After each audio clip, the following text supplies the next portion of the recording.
Shalom, kita berjumpa di dalam ibadah online di ibadah raya hari Minggu ini. Kita mempersiapkan diri membaca dan merenungkan firman Tuhan. Namun sebelum kita merenungkan firman Tuhan, saya mengajak semua sidang jemaat untuk bersama-sama berdoa kepada Dia. Mari kita berdoa. Bapa yang Maha Kasih, kami bersyukur, berterima kasih karena segala kebaikan yang Tuhan sudah berikan kepada setiap kami. Di tengah-tengah pandemi COVID-19, Tuhan menyatakan dirinya menjadi Bapa dan Tuhan yang selalu ada di tengah-tengah hidup keluarga kami masing-masing, hingga kami boleh selalu sehat, selamat, dan Tuhan Yesus pelihara.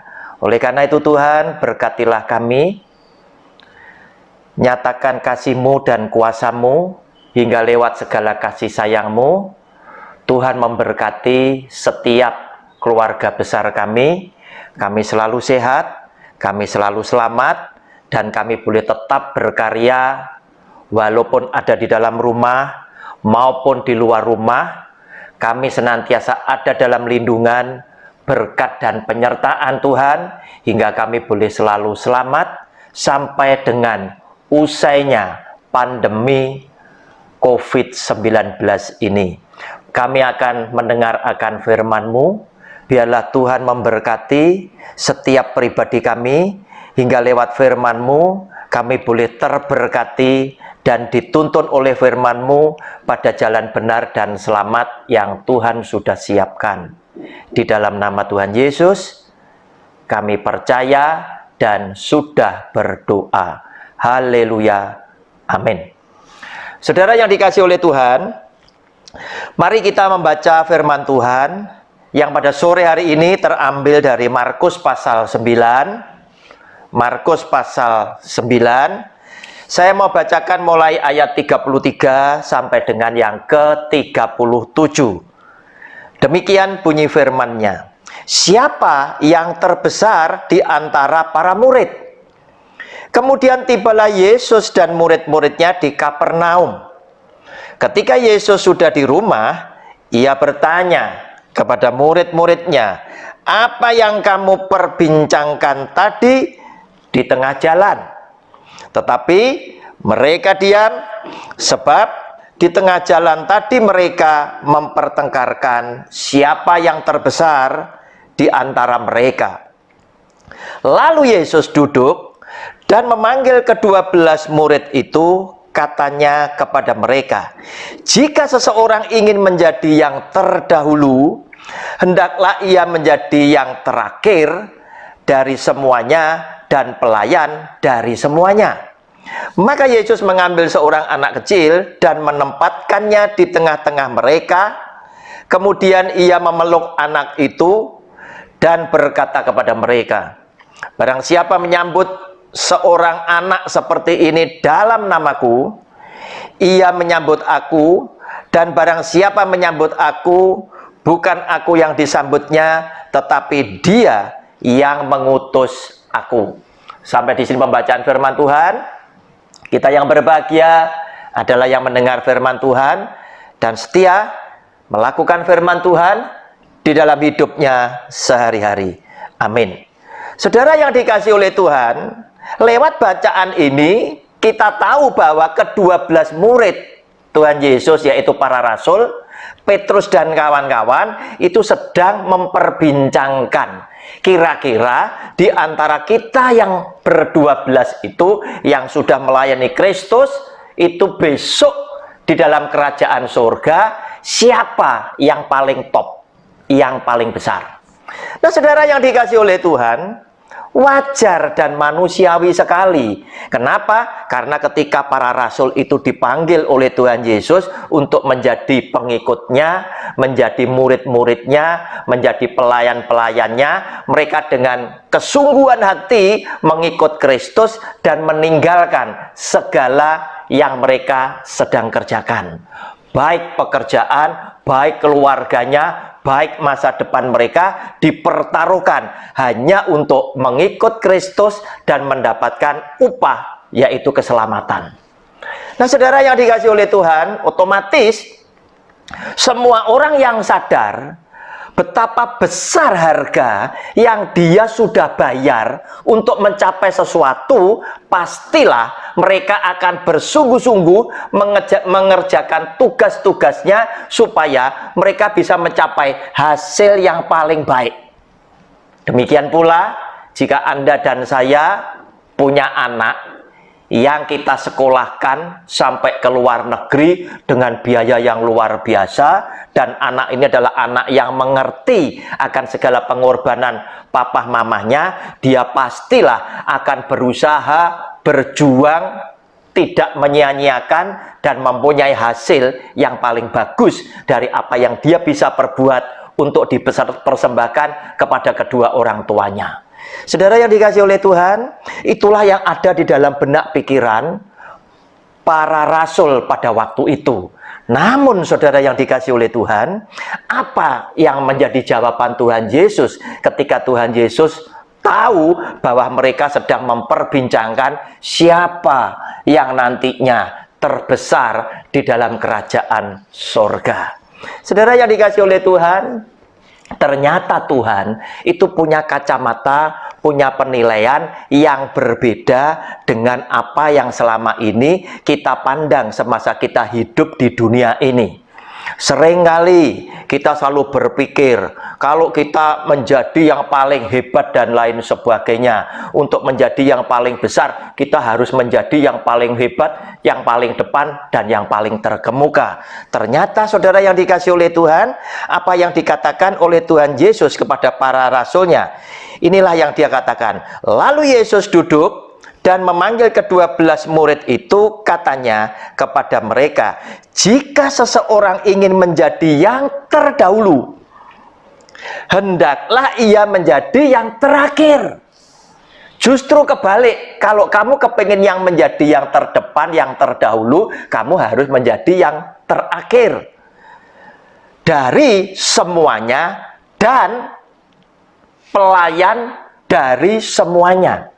Nah, saudara yang dikasihi oleh Tuhan, dan Tuhan Yesus juga mengambil seorang anak kecil dan menempatkannya di tengah-tengah mereka.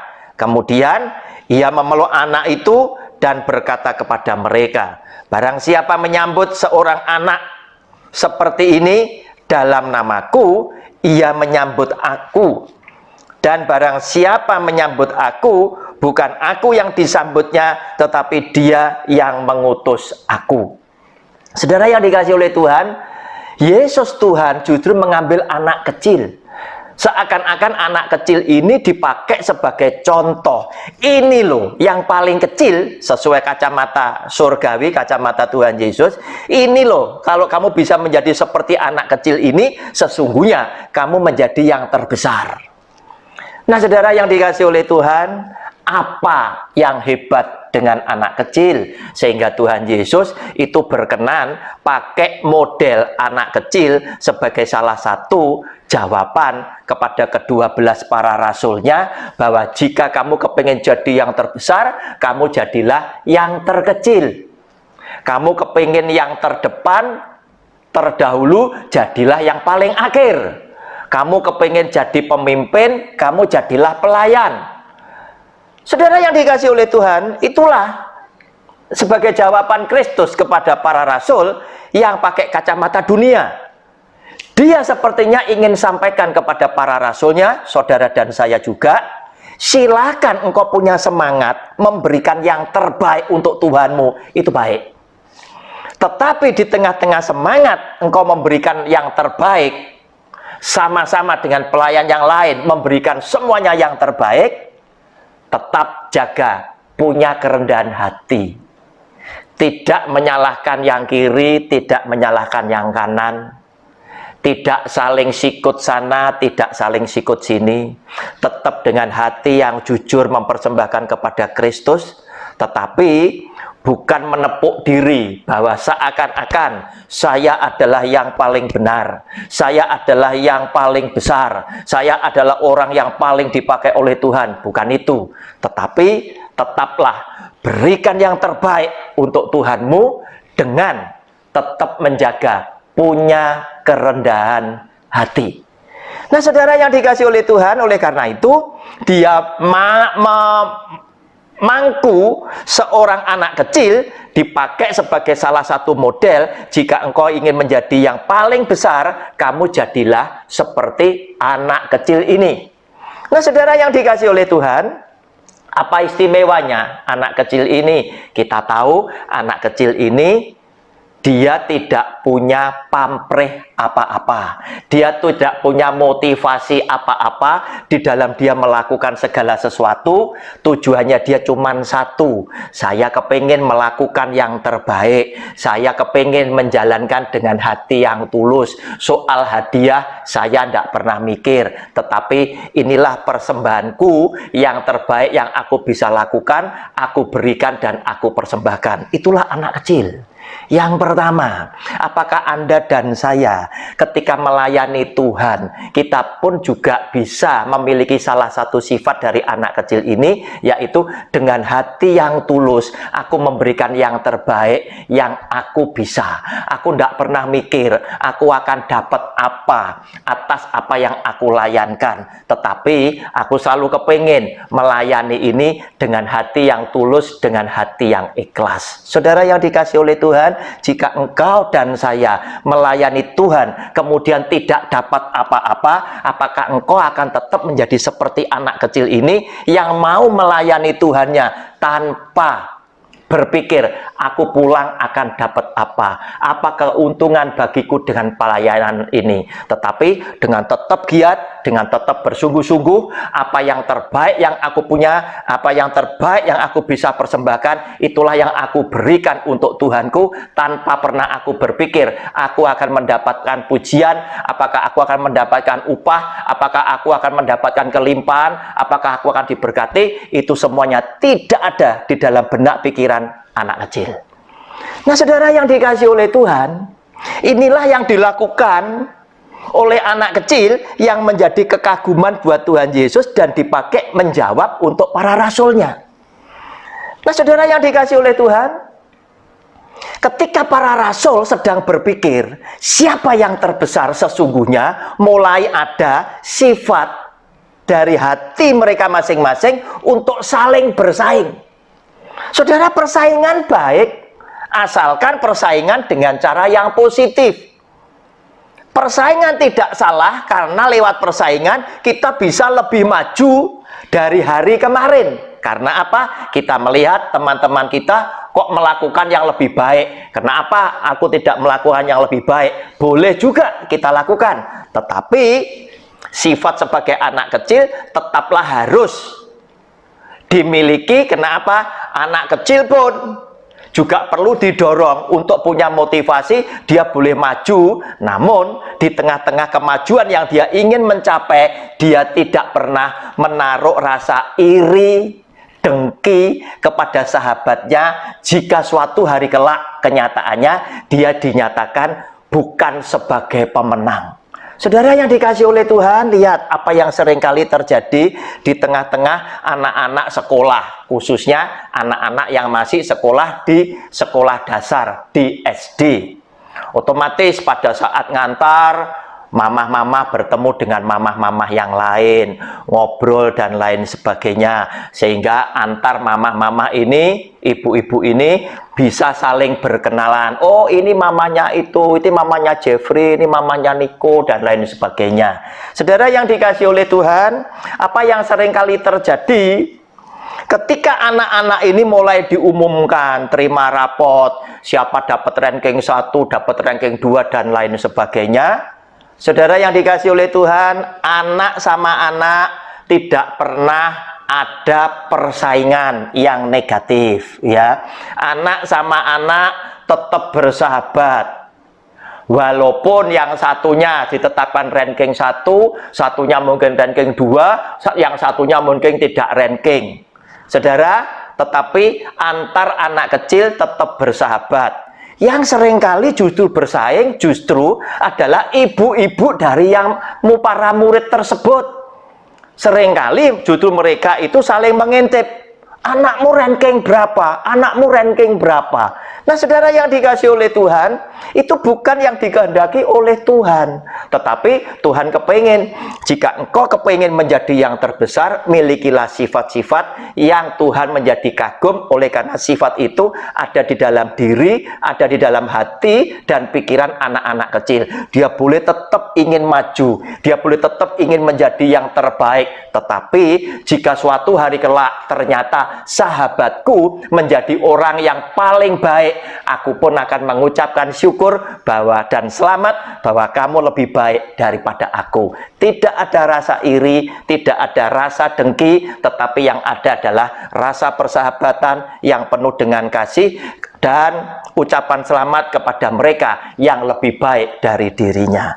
Saudara yang dikasih oleh Tuhan, demikian pula yang ada di dalam hati anak kecil ini tadi bukan cuman tidak ada iri dan tidak ada dengki, tetapi di dalam hati anak kecil ini dia senantiasa ingin mengasihi siapapun yang bersama-sama dengan dia.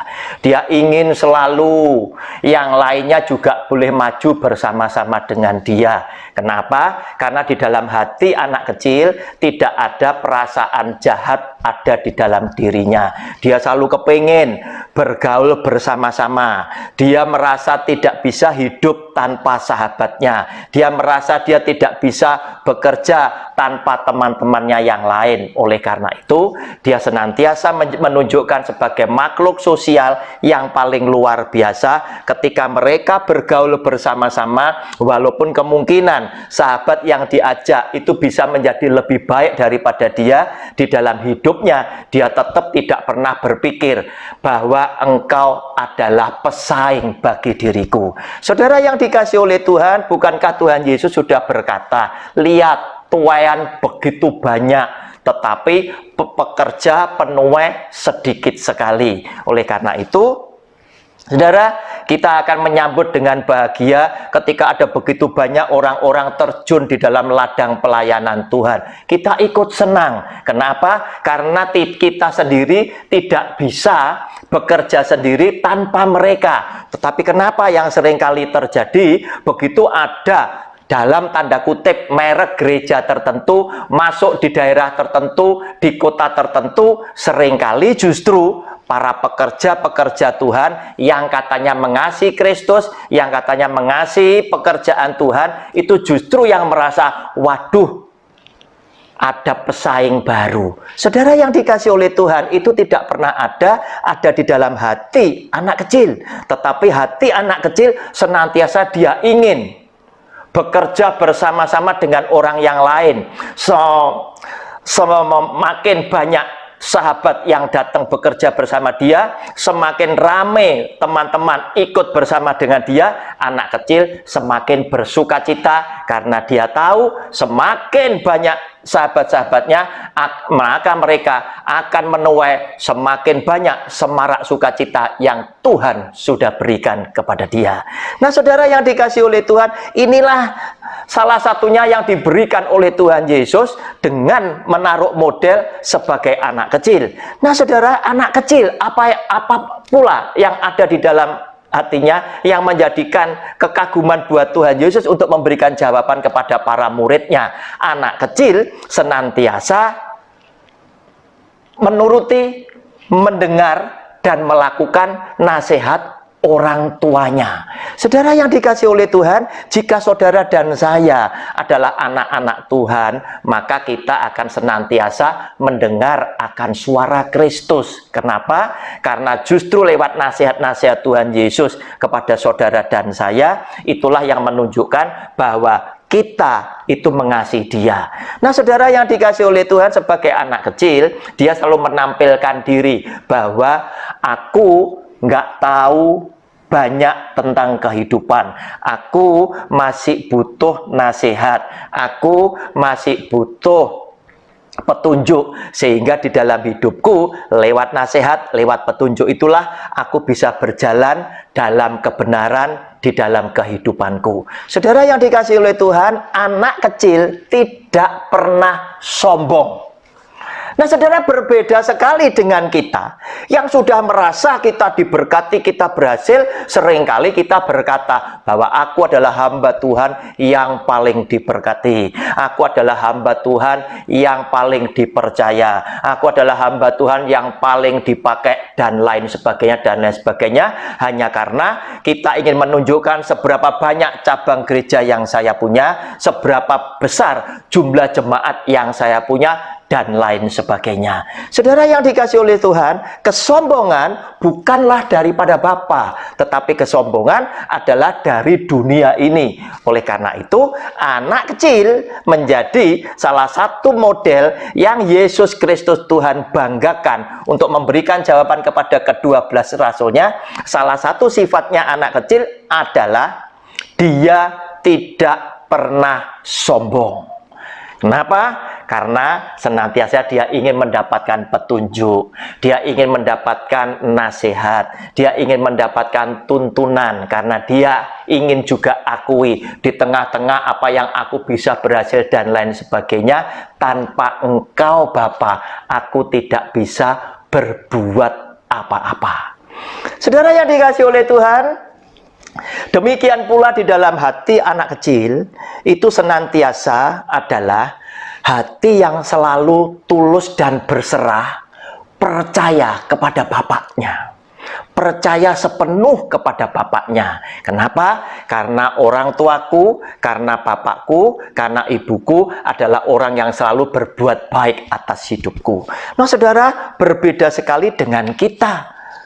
Kita yang sudah berusia seringkali karena kita merasa berhasil, karena kita merasa sudah dipakai oleh Tuhan, seringkali ketika kita hendak melakukan sesuatu, bukankah Roh Kudus yang tinggal di dalam hati kita sudah memberikan peringatan, jangan kamu lakukan karena ini perbuatan yang salah, dan lain sebagainya, dan lain sebagainya. Tetapi apa yang seringkali terjadi, terkadang kita lebih menuruti suara hati kita dibandingkan daripada suara Roh Kudus yang sesungguhnya yang pertama sudah berbicara di dalam hati sanubari kita masing-masing. Yang kedua, Tuhan sudah bicara lewat orang yang dekat, memiliki kedekatan dengan kehidupan kita untuk memberikan nasihat dan peringatan. Tetapi oleh karena keinginan kita, seringkali kita mengalahkan suara Tuhan dan kita ingin melakukan seperti yang kita kehendaki. Nah, saudara yang dikasihi oleh Tuhan, tidak halnya demikian. Anak kecil selalu percaya kepada bapaknya, sehingga apapun yang dia lakukan, dia selalu menunggu apa yang papa mau, apa yang papa mau arahkan, itulah yang menjadi panduanku untuk aku melakukan di dalam hidupku sehari-hari. Saudara yang dikasihi oleh Tuhan, kita lihat lebih dulu Yohanes pasal 14 memberikan petunjuk buat kita. Ayatnya yang ke-15. Jikalau kamu mengasihi aku, Tuhan Yesus, kamu akan menuruti segala perintahku. Nah, saudara, inilah yang dimiliki oleh hati seorang anak. Dia tidak akan melangkah tanpa perintah bapaknya. Kenapa? Karena dia adalah orang yang tidak sombong. Walaupun aku sudah berhasil, aku sudah bisa mencapai kepada taraf yang seperti ini, tetapi aku tahu tanpamu Bapa, aku tidak bisa lakukan apa-apa. Tanpamu Bapa, aku tidak akan bisa berbuah apapun. Oleh karena itu, senantiasa orang yang tidak sombong, senantiasa mengikuti petunjuk daripada firman-Nya. Saudara yang dikasihi oleh Tuhan, oleh karena itu, saudara yang dikasihi oleh Tuhan, yang terakhir, sifat daripada anak kecil yang menjadi kekaguman buat Tuhan Yesus ini pun adalah tentang imannya kepada bapaknya, tentang imannya kepada Kristus. Luar biasa. Kenapa? Karena anak ini adalah anak yang sudah sedemikian banyak dikenyangkan, hidup bersama bapaknya, hidup bersama Tuhannya, sehingga segala sesuatu kebaikan yang dia alami sudah tidak bisa terhitung lagi. Dan di dalam hati anak ini tadi punya satu kesimpulan, papaku, mamaku adalah orang yang selalu berbuat baik atas aku, sehingga dia begitu yakin Tuhannya juga tidak pernah akan meninggalkan dia. Saudara yang dikasih oleh Tuhan, Anda dan saya yang punya pengalaman hidup yang sudah dikenyangkan oleh Kristus, mengalami berbagai macam persoalan hidup, dan dia datang tepat pada waktunya untuk menolong saudara dan saya, dan dia datang tepat pada waktunya untuk melepaskan persoalan saudara dan saya. Akhirnya kita bisa berkata, Tuhan, Engkau adalah Tuhan yang selalu baik atas keluargaku. Engkau adalah Tuhan yang senantiasa datang tepat pada waktunya ketika aku membutuhkan pertolongan. Sehingga lewat segala macam persoalan hidup, lewat segala macam pertolongan Tuhan, lewat segala mukjizat Allah yang dinyatakan dalam hidupmu dan hidup keluargaku, maka akhirnya kita berkesimpulan, jika senantiasa ada Tuhan yang menyertai aku, maka aku tidak akan pernah takut. Sebab aku berkeyakinan bahwa Tuhanku selalu memberikan yang terbaik bagiku.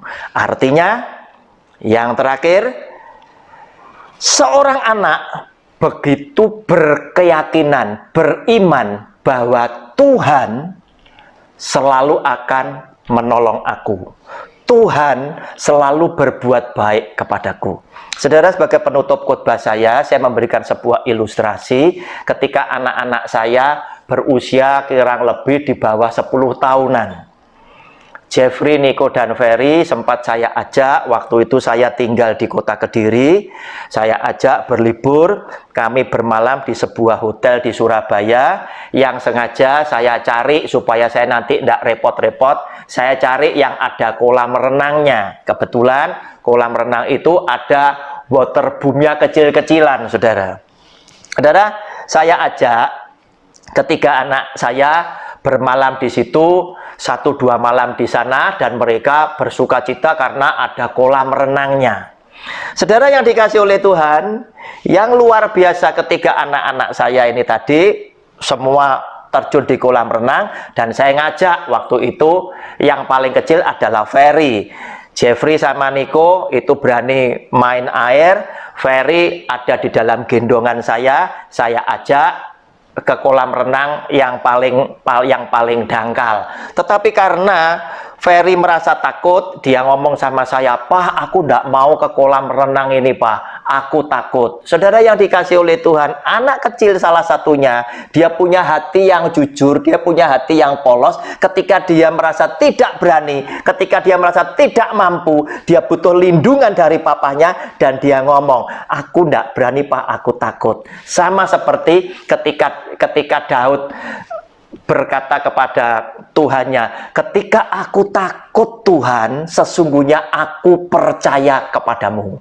Ferry juga demikian, "Pak, aku takut, Pak, aku jangan ke kolam renang." Dia percaya saya akan bawa dia ke tempat yang aman. Saudara, 2 anak saya, Jeffrey dan Nico, mereka bermain-main, saya ngajak kakak saya juga ada di dalam kolam renang. Karena apa? Saya mesti ngawasi Jeffrey sama Nico yang pada waktu itu belum bisa berenang, tetapi saya ingin ajak dia ke kolam renang. Saya bawakan pelampung dan lain sebagainya, Saudara, yang terjadi apa? Nico tidak mau pakai pelampung, dia naik ke atas, dia ke papan luncur itu dari atas ke bawah. Saya kaget. Kenapa? Karena di bawah papan luncur itu air itu begitu dalam. Dia dari atas teriak. Karena dia ngelihat saya dan kakak saya ada di situ, dia teriak, "Pak!" Loh, saya kaget. "Loh, Nik, kamu kok di atas?"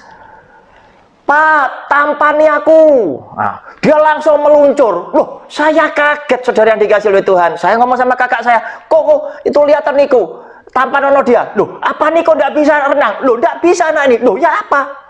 Nah, dia langsung terjun dari papan luncur itu, jatuh ke air yang begitu dalam. Bayur. Saya langsung sambut dia, saya bawa dia naik ke atas. Kemudian saya mulai ngomong sama Niko. Nik, ini bahaya. Ini lihat loh, airnya kan begitu dalam. Kamu kan tinggimu sama tingginya air jauh lebih tinggi airnya. Ini kan bahaya buat kamu. Dia cuma ketawa saja. Kukonya Jeffrey juga ketawa saja. Terus saya tanya, ngapain kamu kok berani? Dia ngomong, aku berani meluncur, Pak. Karena apa? Aku ngelihat Papa ada di bawah. Berarti aku yakin walaupun air ini dalam, ketika kami berdua meluncur, Papa pasti akan menyelamatkan kami. Saudara yang dikasih oleh Tuhan, itulah kira-kira anak-anak kecil yang memiliki keyakinan iman yang begitu dalam kepada Tuhan yang senantiasa menolong saudara dan saya. Itu akan muncul keyakinan yang luar biasa dalam keadaan apapun, asalkan ada Bapakku, ada Tuhanku, maka aku senantiasa akan dijagai oleh Dia dan akan diselamatkan oleh Dia. Saudara yang dikasih oleh Tuhan, catat baik-baik apa yang ada di dalam hati anak kecil, biarlah itu ada juga di dalam hati saudara dan saya, dan kita akan pulang diberkati oleh Tuhan. Di dalam nama Tuhan Yesus, Anda dan saya diberkati. Haleluya. Amin.